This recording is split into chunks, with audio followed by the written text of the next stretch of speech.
Hey everyone, welcome back to the channel. It is so good to see you. Now I know what you're thinking when you hear North Korea. It's all over the news, right? We hear a lot about the serious stuff, the politics, the headlines. But today, we're going to put all of that aside. We're going to dive into some facts about North Korea that are so wild, so unexpected. You'll be telling your friends about them for weeks. I promise some of these are going to absolutely blow your mind. Get ready, because this isn't your typical news report. This is the stuff they don't usually talk about. We've got everything from their own unique calendar to a hotel that's literally nicknamed the Hotel of Doom.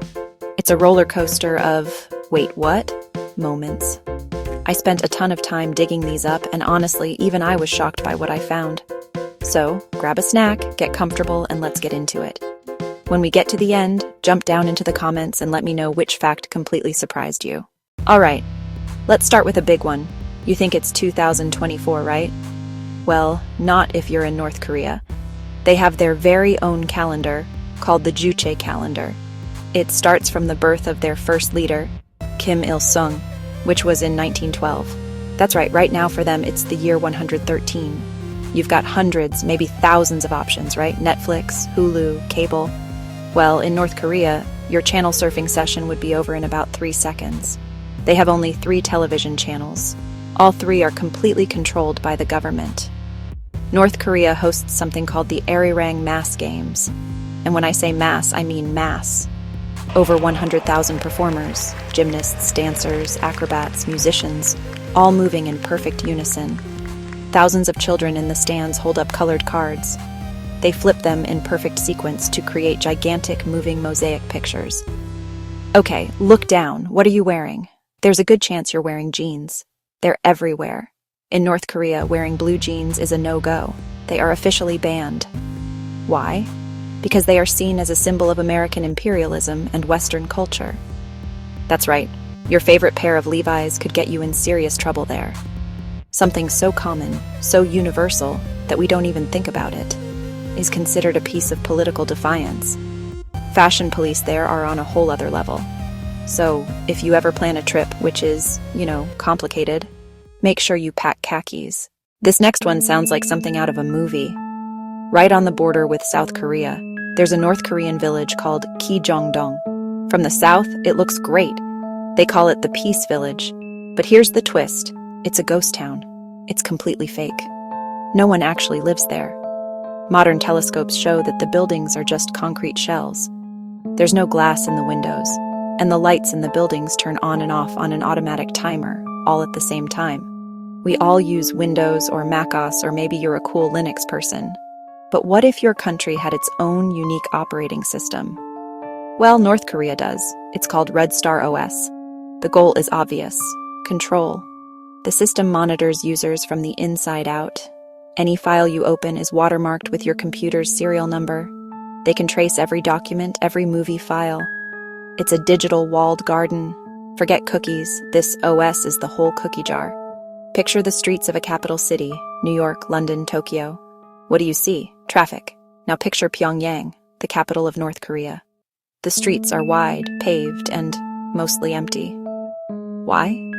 Because private car ownership is basically non-existent for the average citizen.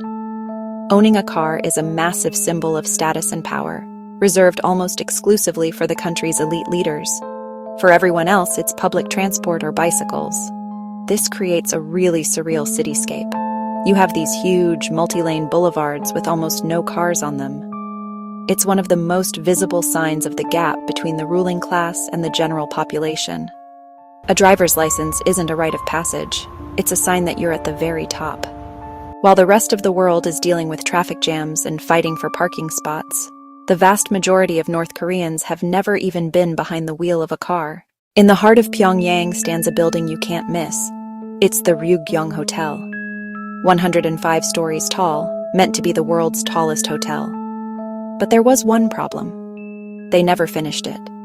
For over 30 years, it stood as a massive, empty, unoccupied shell, nicknamed the Hotel of Doom, the world's tallest unoccupied building. Now it's covered in LED lights used for propaganda light shows at night. From afar, it looks alive. Inside, though, it's largely unfinished and structurally unsound. Every 5 years, North Korea holds elections. On the surface, it sounds democratic, right? But there's a catch. When you get your ballot, there's only one name on it. One candidate, pre-selected by the ruling party. Your only choice is to approve by dropping the ballot as is, or disapprove by crossing out the name in a special booth. A very public act of dissent. So the results are always a landslide victory of 99.9 something percent. It's a performance of democracy without any actual choice. This last fact is the most serious and chilling of all. There's a policy called the 3-generation punishment rule. It's not just the accused who are punished. Their entire family line, their children, their grandchildren, are held responsible and sent to brutal prison camps. A child can be born and live their whole life in a prison camp, paying for a crime committed by a grandparent they never met. It creates a climate of fear. If you step out of line, you're not just risking your own life, you're condemning your family for generations. And that's a wrap. 10 facts about North Korea you probably won't see on the evening news. From a calendar that puts them in the year 113 to a fake village and a hotel of doom. I hope this gave you a new perspective and a few no way moments. I'm genuinely curious. Which one of these facts was the absolute showstopper for you? Was it the 3 TV channels, the ban on blue jeans, or something more serious, the 3-generation punishment rule? Head down to the comments section right now and let me know which fact surprised you most. If you enjoyed this deep dive, make sure you hit that subscribe button and turn on notifications. Thanks again for watching, and I'll see you in the next video.